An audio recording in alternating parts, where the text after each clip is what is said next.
O Grande Conflito. Capítulo 31. Invisíveis defensores do homem. A relação do mundo visível com o invisível, o ministério dos anjos de Deus, a operação dos espíritos maus, acham-se claramente revelados nas Escrituras e inseparavelmente entretecidos com a história humana. Há uma tendência crescente para a incredulidade na existência dos espíritos maus, enquanto os santos anjos que ministram a favor daqueles que hão de herdar a salvação, Hebreus 1,14, são por muitos considerados como espíritos dos mortos. As Escrituras, porém, não somente ensinam a existência dos anjos, tanto bons como maus, mas apresentam prova inquestionável de que não são os espíritos desencarnados dos homens falecidos. Antes da criação do homem, existiam anjos, pois quando os fundamentos da terra foram lançados, as estrelas da alva juntas alegremente cantavam e todos os filhos de Deus rejubilavam. Jó 38:7. Depois da queda do homem, foram enviados anjos a guardar a árvore da vida, e isto antes que qualquer ser humano houvesse morrido. Os anjos são, em sua natureza, superiores aos homens, pois o salmista diz que o homem foi feito pouco menor do que os anjos. Salmo 8, verso 5.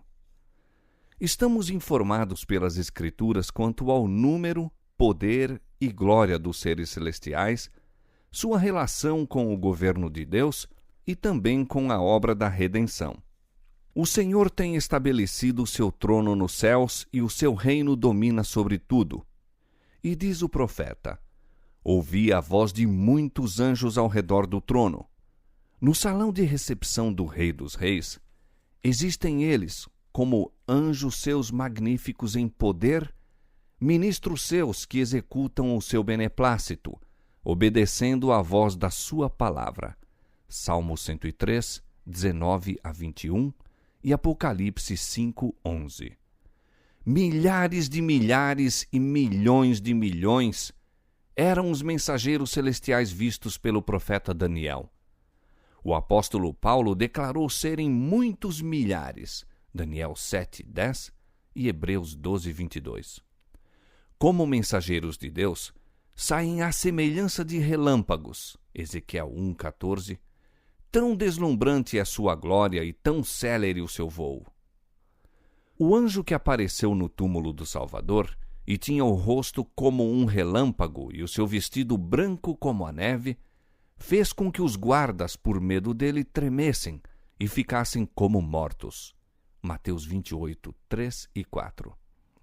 Quando Senaqueribe, o altivo assírio, vituperou a Deus e dele blasfemou, ameaçando Israel de destruição, sucedeu, pois, que naquela mesma noite saiu o anjo do Senhor e feriu no arraial dos assírios a 185.000 deles. Ali foram destruídos todos os valentes e os príncipes e os chefes no exército de Senaqueribe. E este tornou com vergonha de rosto à sua terra. 2 Reis 19:35 e 2 Crônicas 32:21. Os anjos são enviados em missões de misericórdia aos filhos de Deus. A Abraão, com promessas de bênçãos.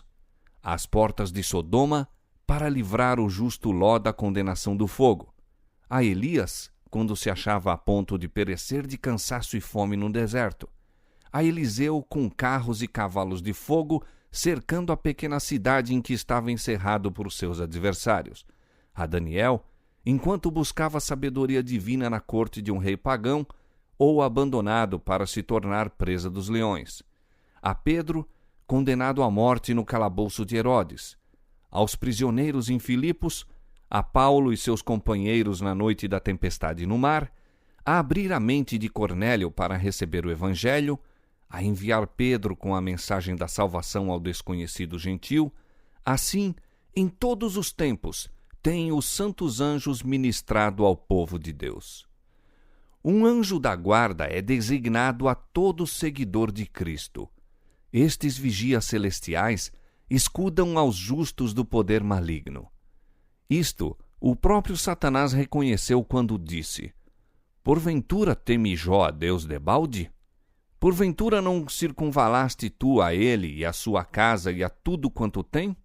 Jó capítulo 1, versos 9 e 10. O agente pelo qual Deus protege a seu povo é apresentado nas palavras do salmista: O anjo do Senhor acampa-se ao redor dos que o temem e os livra. Salmo 34, 7. Disse o Salvador, falando daqueles que nele creem: Vede, não desprezeis alguns destes pequeninos, porque eu vos digo que os seus anjos nos céus sempre veem a face de meu Pai. Mateus 18, 10. Os anjos designados para ministrarem aos filhos de Deus têm em todo o tempo acesso à sua presença. Assim, ao povo de Deus, exposto ao poder enganador e vigilante malignidade do príncipe das trevas, e em conflito com todas as forças do mal, é assegurada a incessante guarda dos seres celestiais. Tampouco é tal segurança dada sem necessidade. Se Deus concedeu a seus filhos promessas de graça e proteção, é porque há poderosas instrumentalidades do mal a serem enfrentadas, agentes numerosos, decididos e incansáveis, de cuja malignidade e poder ninguém pode sem perigo achar-se em ignorância ou inadvertência. Os espíritos maus, criados a princípio sem pecado, eram iguais em sua natureza, poder e glória aos seres santos que ora são os mensageiros de Deus. Mas, caídos pelo pecado, acham-se coligados para a desonra de Deus e destruição dos homens. Unidos com Satanás em sua rebelião e com ele expulsos do céu, têm, através de todas as eras que se sucederam, cooperado com ele em sua luta contra a autoridade divina.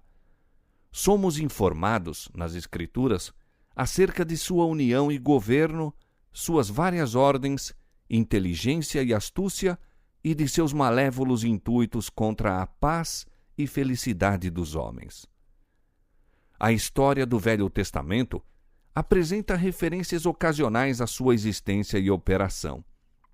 Foi, porém, durante o tempo em que Cristo esteve sobre a terra, que da mais notável maneira os espíritos maus manifestaram seu poder.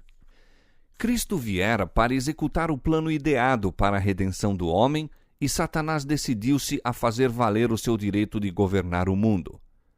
Fora bem-sucedido ao estabelecer a idolatria em toda a parte do globo, exceto na terra da Palestina. A única terra que não havia cedido completamente ao domínio do tentador, viera Cristo para derramar sobre o povo a luz do céu.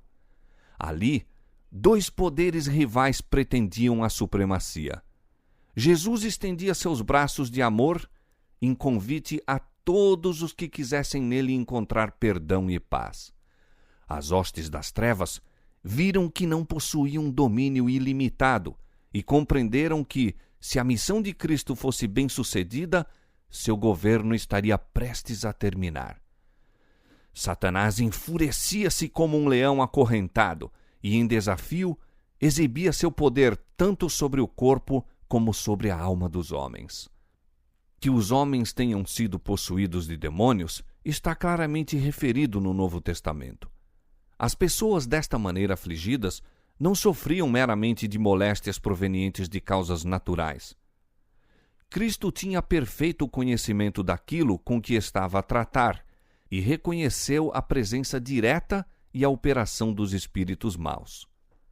Notável exemplo do número deles, de seu poder e malignidade, e também do poder e misericórdia de Cristo, é dado no relato bíblico da cura dos endemoniados de Gadara.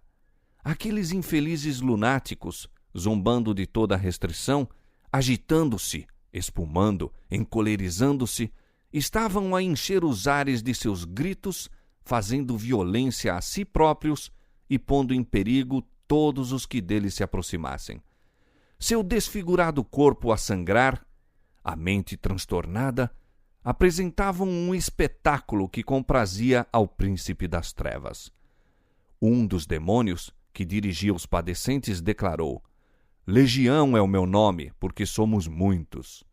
Marcos 5, 9. No exército romano, a legião compunha-se de 3 a 5 mil homens. As hostes de Satanás são também arregimentadas em companhias, e a simples companhia a que pertenciam esses demônios contava não menos que uma legião. Ao mando de Jesus, os anjos maus afastaram-se de suas vítimas, deixando-as calmamente sentadas aos pés do Salvador, submissas, inteligentes e dóceis.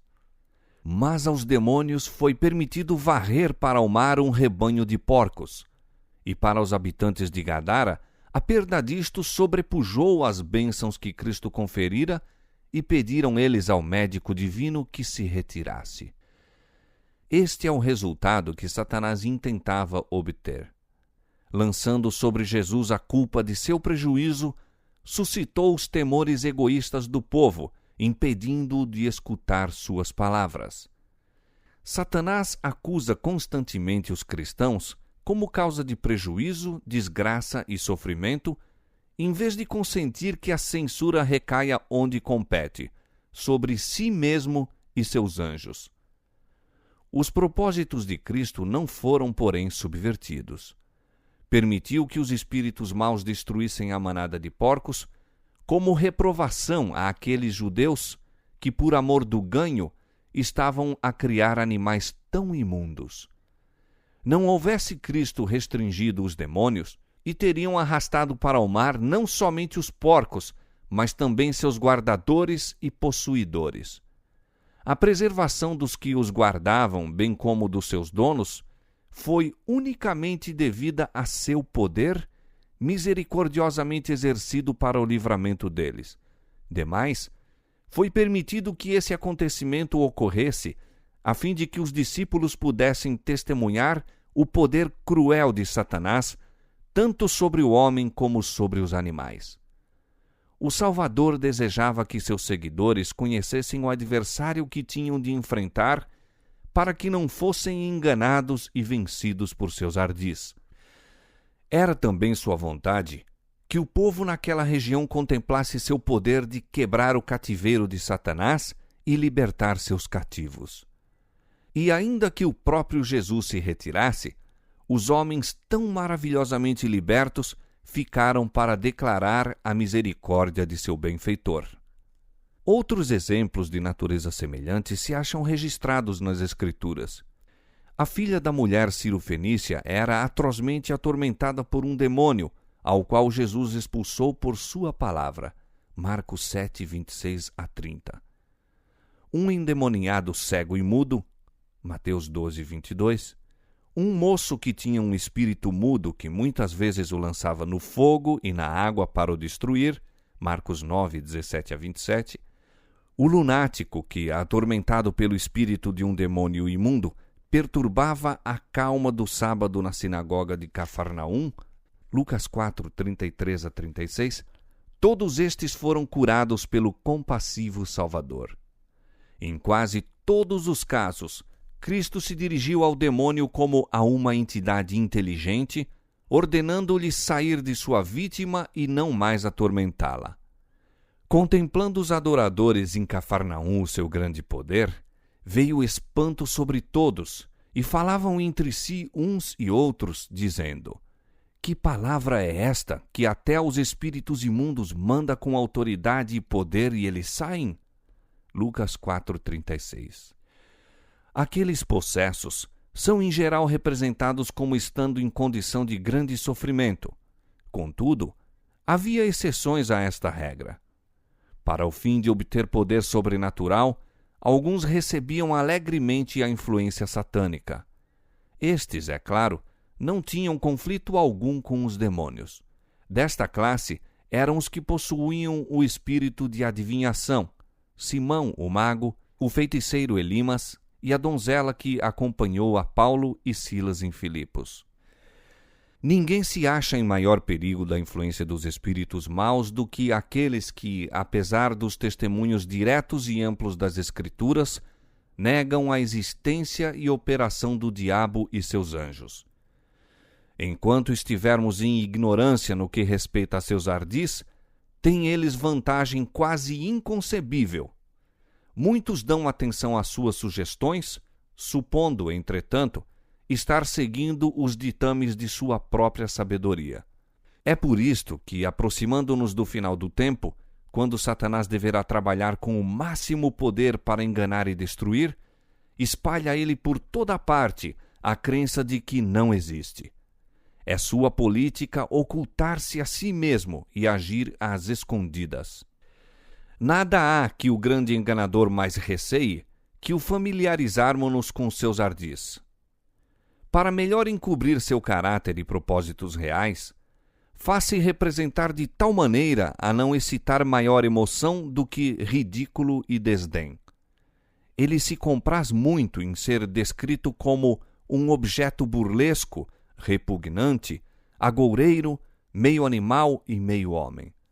Agrada-se de ouvir seu nome empregado na brincadeira e na zombaria pelos que se julgam inteligentes e instruídos. É porque se mascarou com consumada habilidade que tão amplamente se faz a pergunta: existe realmente tal ser? Evidencia-se o seu êxito na geral aceitação que obtém no mundo religioso teorias que negam os testemunhos mais positivos das Escrituras. E é porque Satanás pode muito facilmente dirigir o espírito dos que se acham incônscios de sua influência, que a palavra de Deus nos dá tantos exemplos de sua obra maligna, descobrindo aos nossos olhos suas forças secretas e, desta maneira, pondo-nos de sobreaviso contra seus assaltos. O poder e malignidade de Satanás e sua hoste deveriam com razão alarmar-nos, não fosse o caso de podermos encontrar refúgio e livramento no superior poder de nosso Redentor. Pomos cuidadosamente em segurança as nossas casas por meio de ferrolhos e fechaduras, a fim de proteger contra homens maus nossa propriedade e vida. Mas raras vezes pensamos nos anjos maus, que constantemente estão a procurar acesso a nós e contra cujos ataques não temos em nossa própria força método algum de defesa. Se lhes permitirmos, podem transformar-nos o entendimento, perturbar e atormentar-nos o corpo, destruir nossas propriedades e vida. Seu único deleite está na miséria e ruína. Terrível é a condição dos que resistem às reivindicações divinas, cedendo às tentações de Satanás, até que Deus os abandone ao governo dos espíritos maus. Mas os que seguem a Cristo estão sempre seguros sob sua proteção. Anjos magníficos em poder são enviados do céu para protegê-los. O maligno não pode romper a guarda que Deus pôs em redor de seu povo.